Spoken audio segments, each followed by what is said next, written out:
Hello, everyone, and welcome to the Second to None podcast here on the Believe Podcast Network and streaming on the 365 Sports YouTube channel. And we are here to react to SEC Week 12 action and, what subsequently took place after SEC Week 12 action with Mr. Dan Mullen no longer being at the helm for the Florida Gators. TK,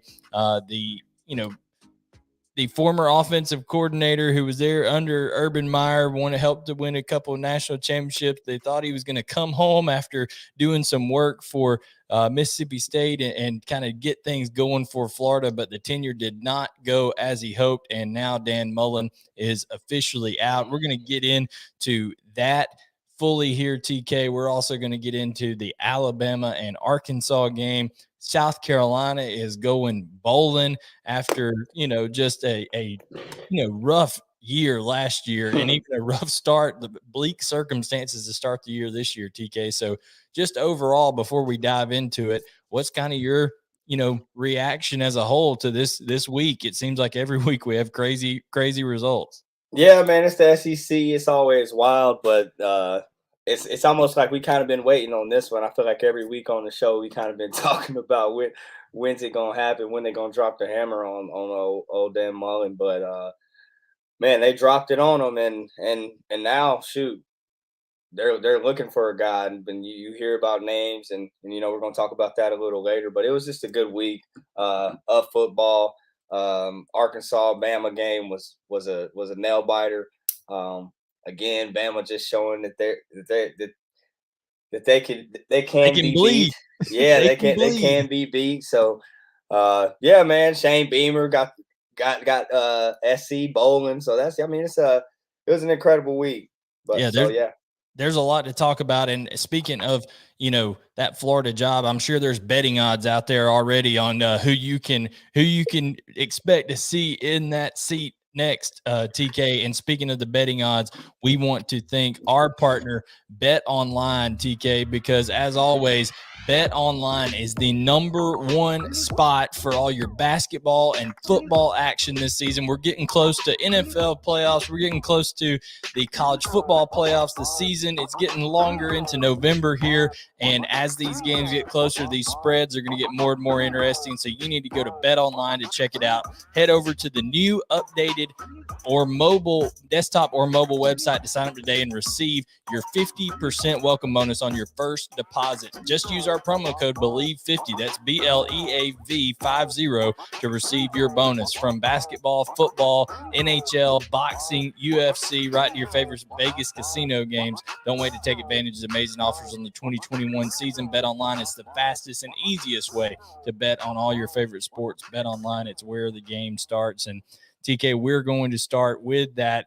Dan Mullen, known as this offensive genius, so to speak.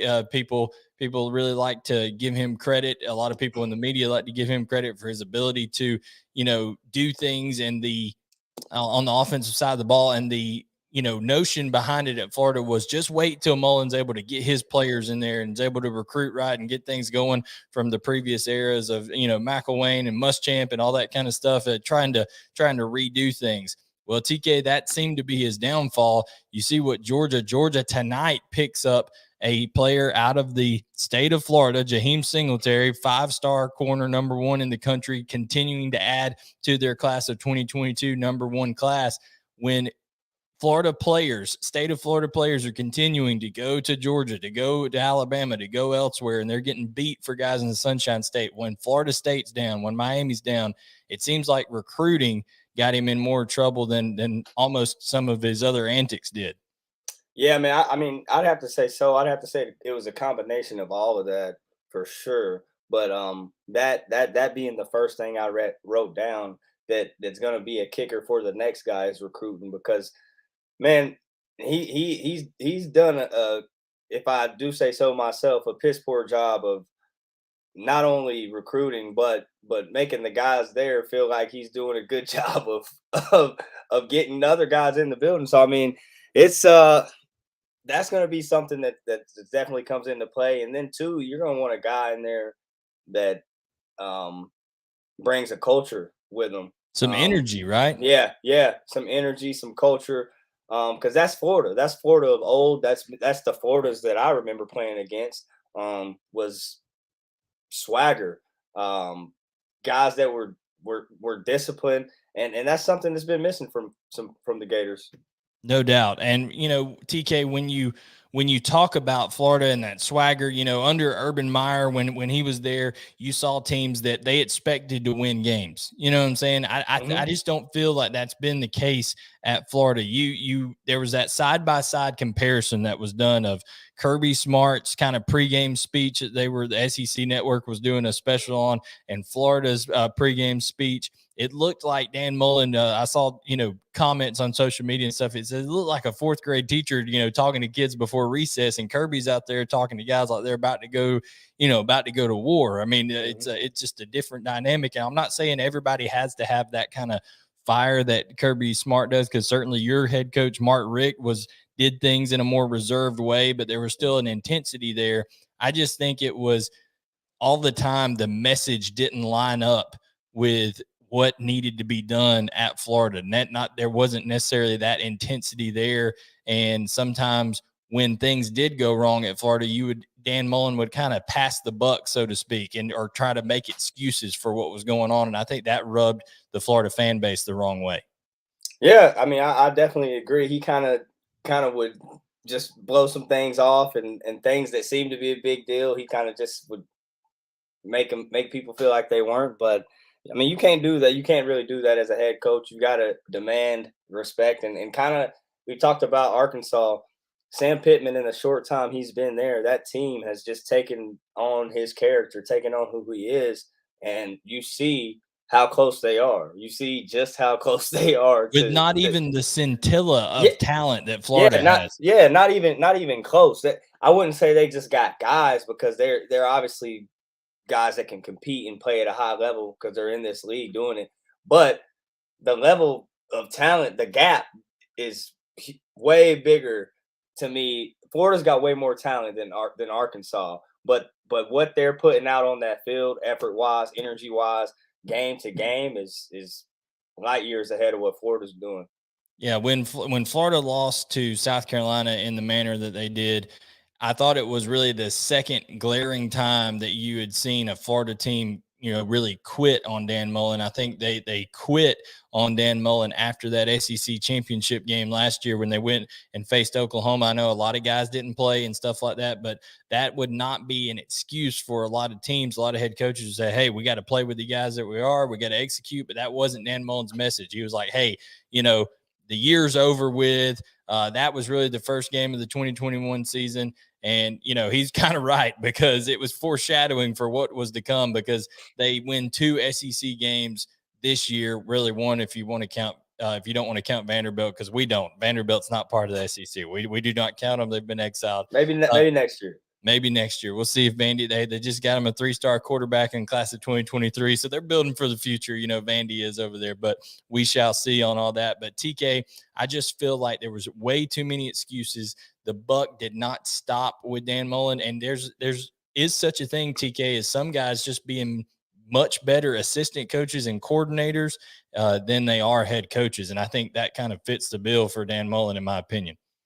Yeah, I mean, we've definitely seen him win games and seen him coach at a high level. Has he lost his team at times? We saw last year with the dude throwing the damn shoe in a big moment. Like, has he lost his team in big moments? Yes. Can he learn from those things? Yes. Has he? I don't know. So, I mean, it's tough, dude. But they're on the hunt. We've heard Bob Stoops whispered. I like a Hugh Freeze. Hugh Freeze would be a huge deal. Obviously, Mullins is offensive minded. I propose to you, what about a guy like a Dan Mullen, like a Dan Lanning at Georgia? Defense has been a problem for Georgia. Defense been a problem at Florida. Recruiting's been a problem for Florida. I'm sure Dan Lanning's going to be, heavily pursued everywhere. Do you think Florida would kind of go after him? Yeah. I mean, obviously with the struggles they had this year defensively with Coach Grantham, and that defense, the way they were giving up. I mean, they gave up I think 400 some passing yards 1 week, and then got ran. I told you Tyler Beatty was going to do his thing on him, and he just sealed the deal last week. So I definitely if it ain't Hugh Freeze, y'all better go get a defensive dude. Yeah, we've got a comment on here. Bean says Lane Kiffin to Florida. We were talking off air before. Say that. We did say that. Lane But Kiffin, he ain't going nowhere, man. He ain't going nowhere. He's you think so, Blayne? Well, here's the thing. Matt Corral's leaving, right? So Matt Corral's going pro. You know, is now the time? I mean, have you done all that you can do at Ole Miss? Like, do you think you can reach even a higher level, even though they're going to probably have if they beat Mississippi State, they will have reached a 10-win season. Do you think you can be better than that at Ole Miss is my question to you with Lane Kiffin. What's coming in? What's coming in recruitment, man? What they got coming in? Hey, they're still middle of the pack in the SEC. They've got to continue to work to get that. That's the thing. The recruiting budget at Ole Miss and things like that. I don't know how it's going to be with compared to what Florida could do. Now, here's the thing with Florida. TK, whichever coach, whether it's Bob Stoops, whether it's Lane Kiffin, whether it's Billy Napier, whoever it is at Florida, they have to get that administration to come off those back pockets right there. Now they're doing that with facilities. They're building millions and millions of dollars worth of facilities that are going to be completed. But can they give them that recruiting budget that Georgia has, that Alabama has? I mean, that'll be the question. Look, that's a good question. We did say that earlier, BB. If they do get Lane, he can have that thing. He can have that thing jumping. Roger says they need a disciplined head coach. All right. Yeah. So speaking of discipline, you heard the leaked audio from Kirby, right?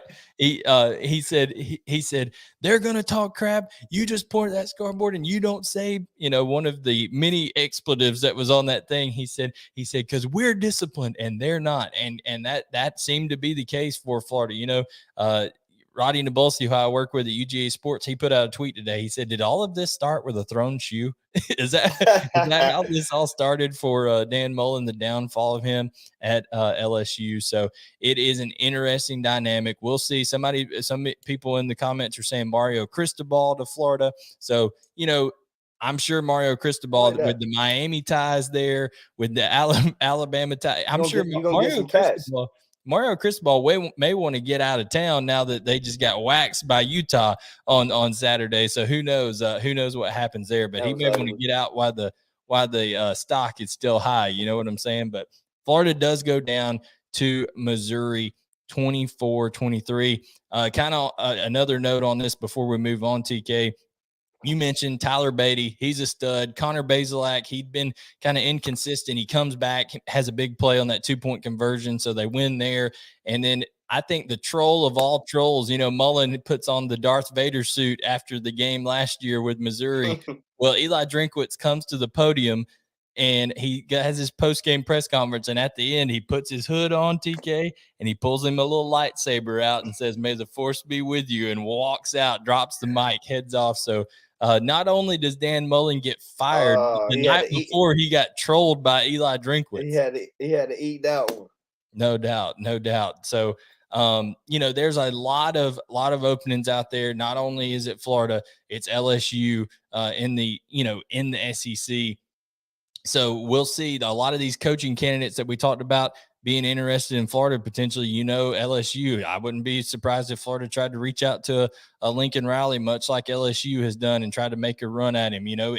That some people are saying, is Oklahoma to LSU an upgrade? In my opinion, I think LSU is a better job, but I think going from Oklahoma to Florida is most definitely an upgrade. I think Florida is one of the premier jobs if you can get the administration, like I said, to work with you. Yeah, 100%. I agree with you there, but LSU is not far off. You're looking at two jobs that are wide open, two phenomenal jobs that are wide open, two great opportunities for any coach to come in and automatically be at a place that has like tremendous fan base, tremendous history. So it'll be a fun one for sure. But at UF, they got their job. They got some work cut out for them. Roger says, ain't nobody heading to Florida. Their administration is subpar to LSU. No doubt LSU will leave no stone unturned there, Broderick. I question whether Florida will do the same. We'll see how bad Florida wants to win, TK, by the hire that they make here. I know one thing, it has to start with recruiting, because right now Georgia is absolutely just separating themselves not only on the field, TK, another big win, 56-7, of course, over Charleston Southern, but they've done that to seemingly every team, but they are also separating themselves in recruiting. Like I said, they just got a Jaheim Singletary tonight, 5-star out of the Jacksonville area. So you got a guy from Jacksonville committing to Georgia, 5-star corner. And that used to be very, very hard pull for Georgia going into the Jacksonville area. But now with Florida State down, with Florida down, with Miami down, Georgia's just going in and taking people. B-Bean ask us here, who wins the SEC championship? Well, we're going to get to that here in just a minute after we talk about this next game that happened, and that would be the number 2 Alabama Crimson Tide. They were number 2. Not sure they're going to be number 2 anymore, taking on the then-ranked number 21 Arkansas Razorbacks. They hang on by 7 points at home, 42-35. TK, this game is a very hard one to read and put my finger on. Should Alabama fans be excited about some of the explosivity and toughness that their offense showed, or should they just be petrified by giving up 35 points to an Arkansas team who got shut out 37-0 in Athens back several weeks ago? So what is your just overall opinion to start off with of this score, Alabama 42, Arkansas 35? Oh man, for starters, man, I think both quarterbacks played the best that both of them could have played. KJ Jefferson was phenomenal all night long with his legs and through the air. He was balling. No picks thrown by either one of them in the game, so that was dope. But 22 of 30, 326 and 3 touchdowns for KJ Jefferson. Balling. He was eating, man. He had a day down there.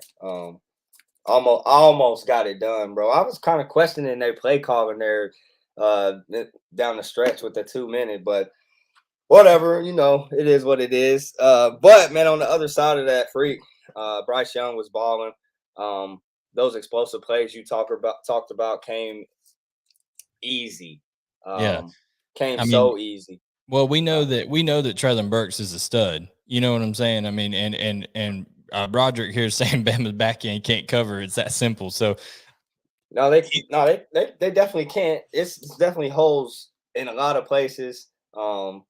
Definitely holes, especially in a lot. Yeah, that they're on their back end and their linebacking core. They struggle a lot, I think. Well, in terms of maybe stopping the run, in certain times, there was times where Arkansas was able to, gash for yardage. Now, overall, the rushing statistics, only 110 yards, not that overly impressive for Arkansas.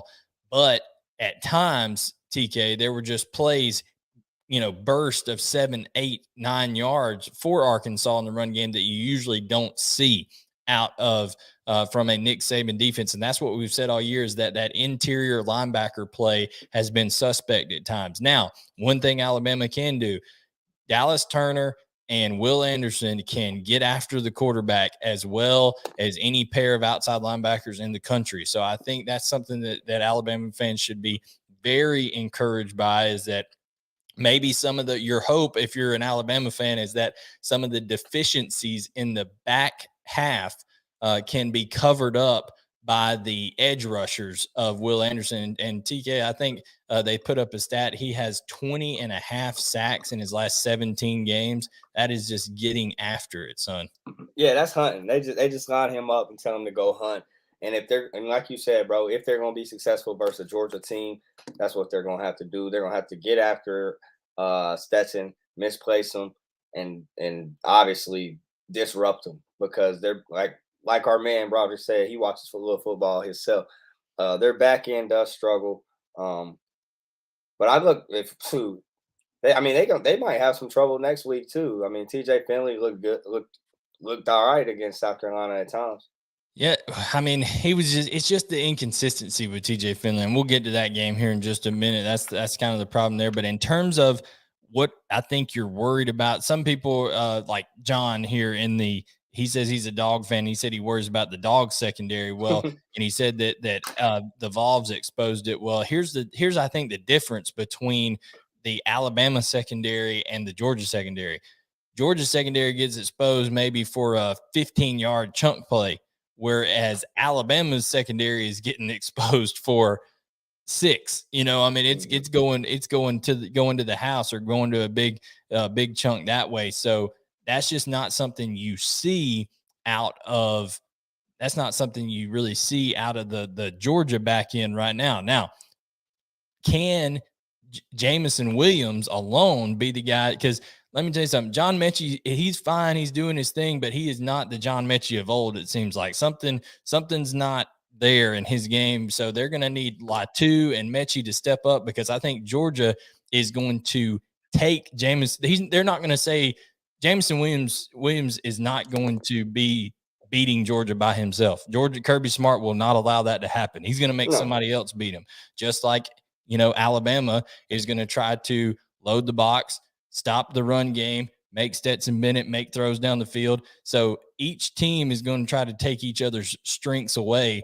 But TK, before we move off of this Alabama and Arkansas game, do you think Alabama comes away with more negatives out of this game, or do you see things starting to click, like Bryce Young, being willing to move and run and create things with his legs? Because that's going to be a big factor for Alabama down. So more things to be negative on, or more positive for Alabama out of this game?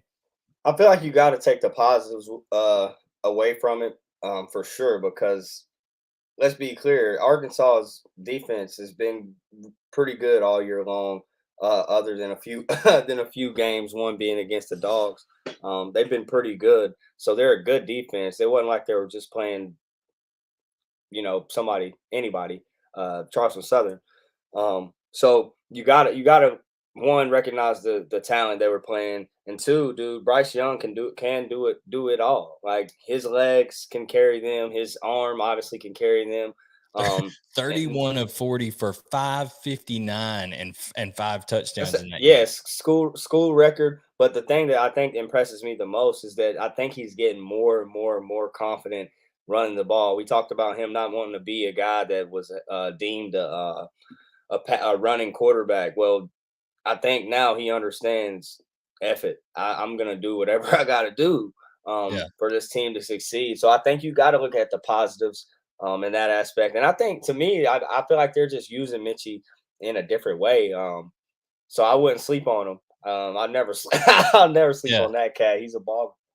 Well, also, too, in this game, Arkansas did have 1, 2, 3, 4 sacks in this game, TK, and that's Arkansas's front. Alabama's offensive line does struggle, and they are that 3-2-6 defense. They drop 8 every play. So we are going to see if that Alabama offensive line can hold up against just 4 and 5 of Georgia's front, TK. If Georgia can get home on Bryce Young with just 4 and 5 rushers and not have to blitz 6 and leave a spot open for him to find it, because he will find it.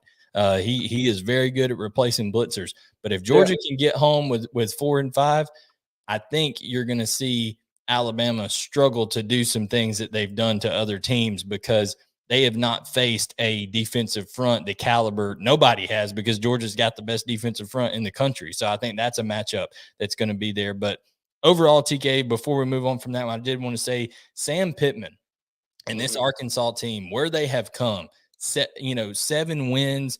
They take Alabama to the brink after just being an embarrassment. They were worse than Vanderbilt a couple years ago. I mean, that's how bad they were.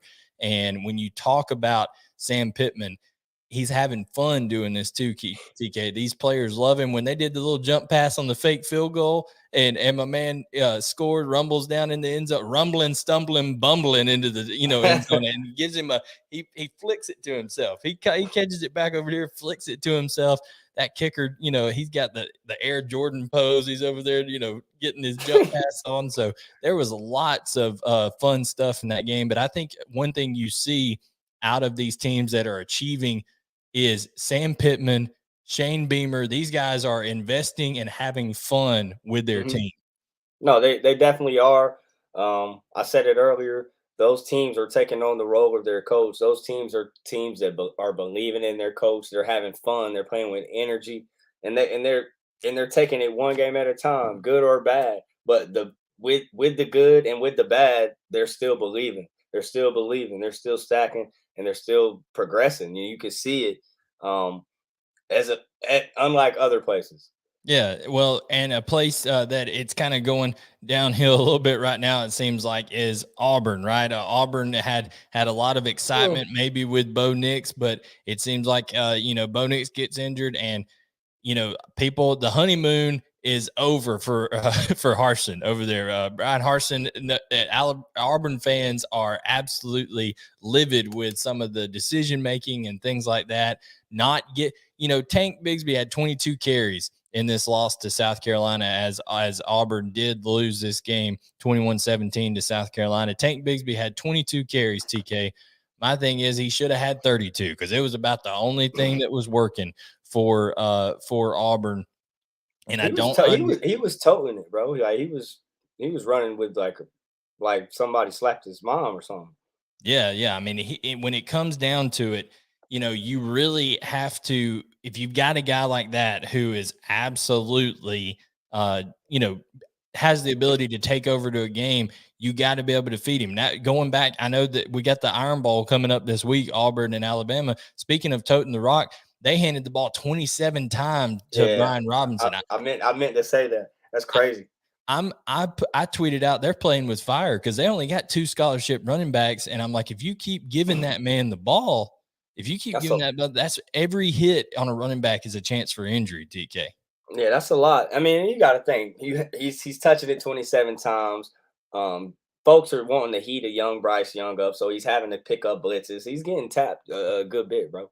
Yeah, and he's also catching the ball. He had 3 catches out of the backfield, so he had 30 touches in that game. Brian Robinson Jr. did total Mhm. for Alabama, and that's because Nick Saban knew, hey, he's our guy. He's one of our best playmakers. We got to get him the ball. Well, Brian Harsin and company, Mike Bobo, probably should have done the same thing. They need to get Bigsby more involved in the game plan, especially when you've got TJ Finley, who is a talented kid. I'm not going to write off TJ Finley because if you get the right circumstances around him, he could be okay, but he's got to fix some of his issues with his inconsistency, his accuracy, get some footwork, nailed down there with TJ Finley, but get Tank Bigsby the ball as much as he can handle it, but TK, you also got to give it to South Carolina. We talked about, Sam Pittman and how those guys at Arkansas play for him. Shane Beamer has made it abundantly clear, even with the Virginia Tech job open now, which his dad was a longtime coach there, and people talking about would he go to Virginia Tech. He's made it abundantly clear that he is part of the fabric of the city of Columbia, right? Like he wants to be there. He wants his kids to he wants his kids to graduate from high school there, all that stuff. And I think, coaches say that at times, but it feels like Shane Beamer means it. Like he's got his kind of dream job he wants to be at there at South Carolina from his time being there under Steve Spurrier and being there in kind of the glory years of South Carolina. He knows what it can be like when it's hot. Yeah, I mean, and if he doesn't mean it, he's got a lot of folks fooled, and myself included. Um, and his team included. I'm telling you, dude, you can just tell they play hard. They play for him. They play like they believe. Um, and with all he's been through, I mean, it's been a tough year for them, bro. They It's been didn't. tough. He had to Like go they get a started the GA. year, yeah, exactly. They started the year with my man Sam Nolan. Like that's my dog, but that's not where he was supposed to be at the time. Uh, but yeah, I mean, it's been a rough one for him, and he got it done. So I mean, it's been rough. But Got hats off Zeb to Shane. Nolan winning games. You got a guy from St. Francis, which we don't even know what classification, what league they're in. He transfers in. Jason Brown now doing work, 3 touchdowns in this game.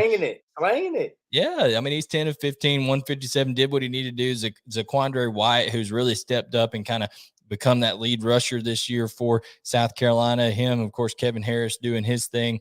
It's interesting to see what Shane Beamer is building just in his first year, to go from, 2 wins to a bowl eligible team in the SEC in your first year as a head coach, and at your first time being a head coach, TK. I don't think anybody would have expected this. And I think that Shane Beamer and his staff deserve all the credit in the world for being able to get this team week in and week out to play hard. TK may not know, they have scored the second most points on Georgia this season. Tennessee scored 17. South Carolina scored 13. So, I mean, if you'd have told me they were going to be where they are after we played them, I would have told you nah. So just to know that they've came this far and progressed this much is awesome, bro. Yeah, I mean, it'll be interesting to see how they build off this momentum, going into the offseason recruiting, which, by the way, guys, as we get into this offseason, TK and I are really going to dig into this recruiting. I'm going to give TK some homework, like have him put his scout eyes on here for me and talk to me about some guys, what he thinks, where he would rank them, all that kind of stuff. We get to watch a little huddle? Go watch a little huddle. We're going to do it all, but we're going to see how these teams that are kind of on this upward trajectory, can Mississippi State, can Arkansas, can South Carolina, can they build off the momentum that they've captured this year in recruiting, things like that, and continue to replenish. But TK, before we close out here, I do want to say, we got the Iron Bowl coming up. We're going to be watching that game closely. I know Alabama should, if on paper, Alabama should take care of this Auburn, this version of Auburn, right, with TJ Finley and not Bo Nix and things like that. But crazy things happen at Jordan-Hare Stadium. Also, we got Georgia and Georgia Tech as a rivalry. That one should be lopsided as well. Ohio State, Michigan, which is going to have tremendous CFP, ramifications on there. So there'll be lots of rivalry games this week. And TK, I think, speaking of Rec Tech, I think you got something cooking up. Before we go, it is Tech Week, dog fans, and second to none is thankful. It's Thanksgiving week as well. We're thankful to announce that we have a partnership with Rec Tech Pellet Grills. If you want to Rec Tech, go check out rectech.com for all your pellet and smoking needs. I know I'm going to be on that pellet grill this week. Have a couple turkeys on there, my brother. You want to come over? You can. Yeah, it's Thanksgiving. That's how it is, man. It's going to be good. So Rec Tech, check it out. Get you a smoker over there. Get everything you need. Also, guys, follow the show. Do us a favor. If you like this content, if you like just talking SEC football, the more of you guys that subscribe and that like these videos, things of that nature, it helps us out a ton. Also, you can follow me using @BGilmer18. That's my Twitter account. Follow TK at TK Unodos. That's TKUNODOS. Follow him. And then most importantly, follow the show. We need more people to go out there and follow the show at SEC, the number 2_none, NONE on Twitter. The show is presented by Bet Online. We really, really enjoy bringing this content, and it really helps us when you do things like that. Also, you see down at the bottom of the screen, the Sideline Sports Network at sidelines_SN and SSN_college FB. Those guys put out great content. So if you're just college football junkies, everything you see on this screen, you need to make sure to follow, to like, subscribe, do all those good things, because you cannot get enough of it. We love covering SEC football action. We're getting into the crunch time here, as Georgia and Alabama are really the only two SEC teams, in the playoff picture. But TK, one last little thing on the Georgia front before we go off here. There was a man dressed out in full pads for warm-ups this week. One George Pickens was out there running around, catching balls, full pads for the first time this season on warm-ups. He didn't get in the game, but Dominic Blaylock did get in the game for the first time in 2 years for Georgia. So this Georgia team, not only have they been the number one team in the country, holding teams well under 21 points less than their average on the year as a whole, TK, but offensively, they're the second highest scoring offense in the SEC, and they've done all of this without George Pickens or Dominic Blaylock, and they may be getting them both back here maybe as early as this week. What is your take on if Georgia can get back a true number one receiver like George Pickens? Man, getting a cat like that back is huge. I saw you took the picture when I seen it. I loved it. I loved it. Getting a cat like both of those dudes back will be huge. For Georgia, will be huge for Stetson Bennett, and the running game. So I mean, having a guy that can do things over the top and intermediate changes the way this offense is gonna work, as well as having the three-headed monsters at the tight ends. Man, I mean, it makes it really exciting because that's like getting LeBron back, bro. Let me tell you something. If George Pickens is healthy enough just to line up at wide receiver, it changes the game. When you've got the secondary struggles that Alabama has had this year, right? That forces a safety over top of him.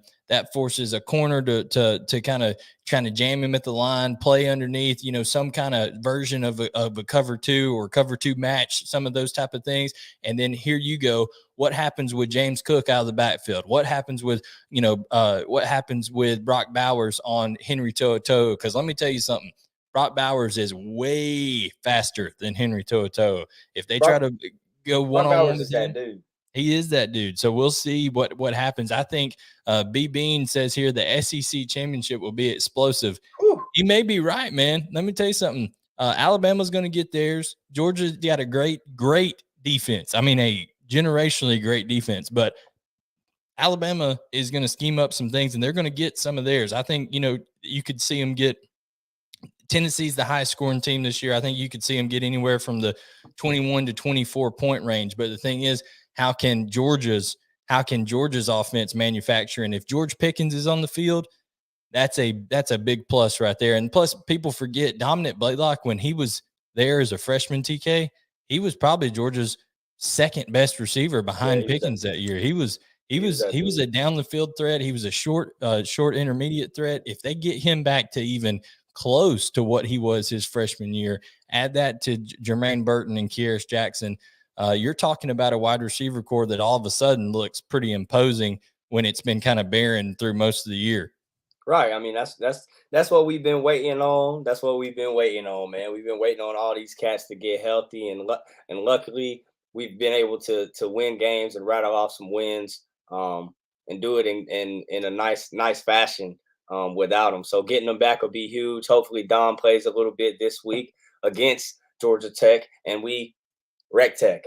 Yeah, Red Tech. So, like I said, this show is brought to you by Red Tech and also presented by Bet Online. Get back with us towards the middle of the week. We're going to do a preview on all the rivalry games this week. LSU and A&M are going to be facing each other with what could be Ed Orgeron's last game there, depending on if they make a bowl game or not.